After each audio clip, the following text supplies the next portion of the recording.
আল্লাহ রাব্বুল আলামিন বললেন আল্লাযীনা আমানু ওয়া আমিলুস সলিহাত, নিশ্চয় যারা ঈমান এনেছে এবং আমলে সলে করেছে, আল্লাহ পাক বললেন তুবা লাহুম ওয়া হুসনু মাআব, তাদের জন্য তুবা নামক একটা বৃক্ষ রয়েছে, এই তুবা বৃক্ষের সুসংবাদ।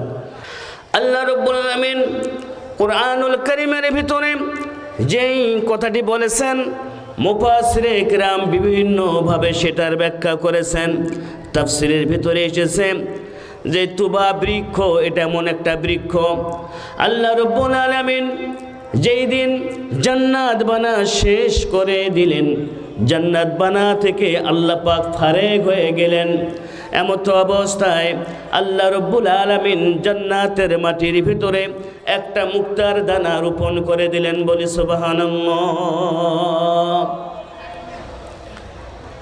তাহলে যেদিন আল্লাহ পাক জান্নাত বানালেন, জান্নাত বানা শেষ, আল্লাহ পাক জান্নাতের মাটির ভিতরে একটা মুক্তার দানা গেড়ে দিলেন, রোপণ করলেন, সেই দানা থেকেই এই তুবা গাছের জন্ম হয়েছে।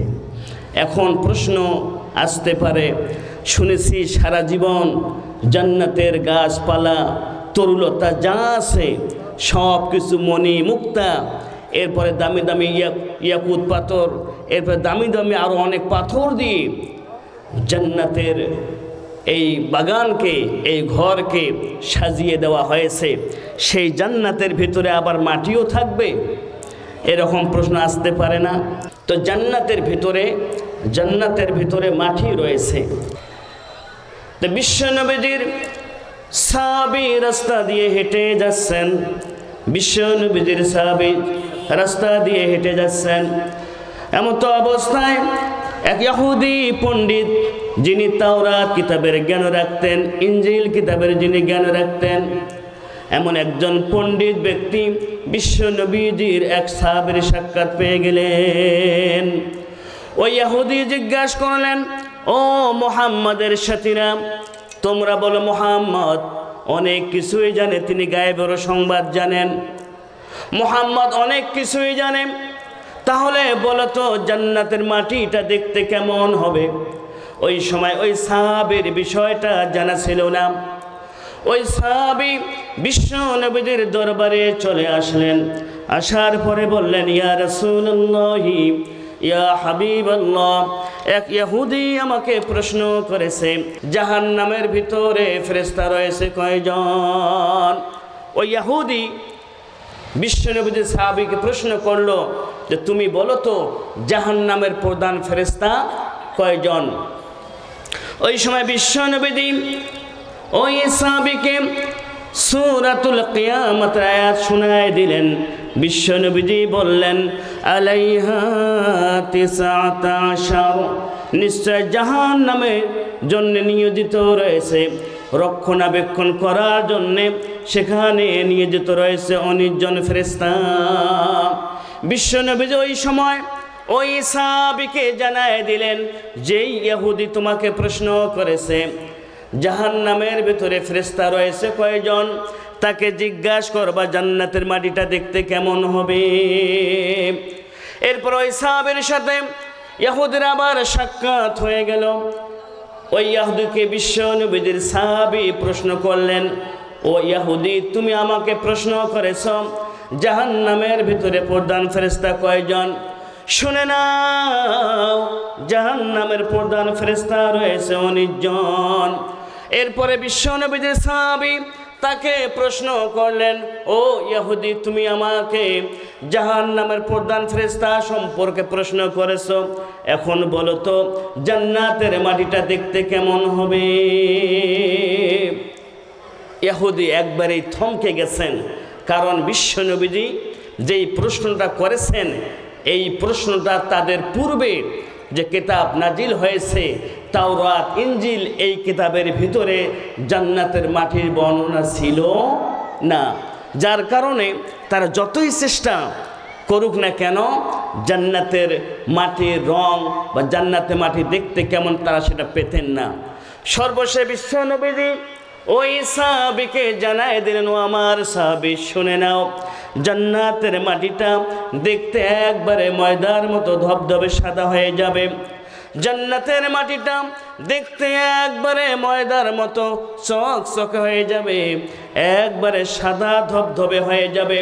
তো সেই জান্নাতের মাটির ভিতরে আল্লাহ রব্বুল আলামিন এই গাছের বীজকে রোপণ করে দিলেন মুক্তার দানা দিয়ে।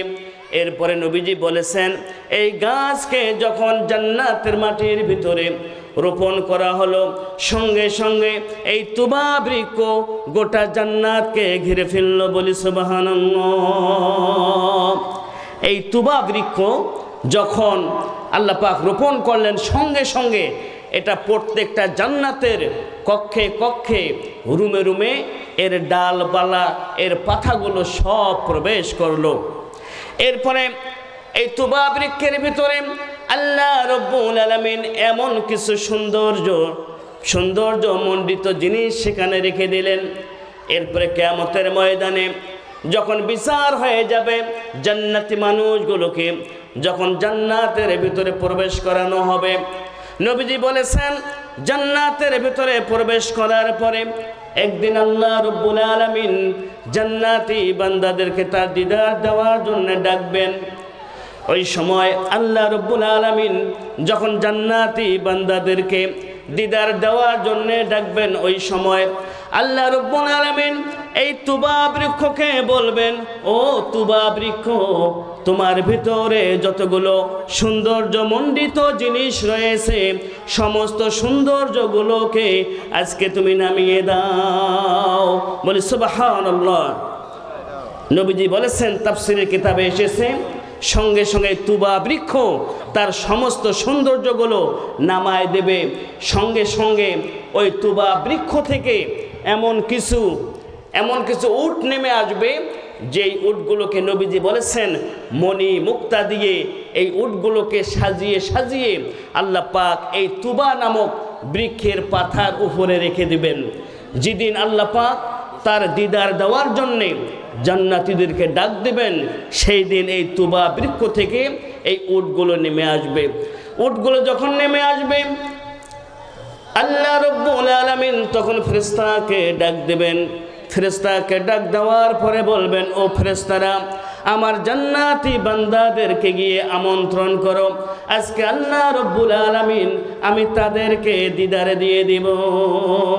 ওই তুবা বৃক্ষ থেকে যেই উটগুলো নেমে আসবে, ওই উটের পিঠে চড়ে জান্নাতি মানুষেরা জান্নাতে আদনের ভিতরে সকলে সমবেত হয়ে যাবে। বলি সুবহানাল্লাহ।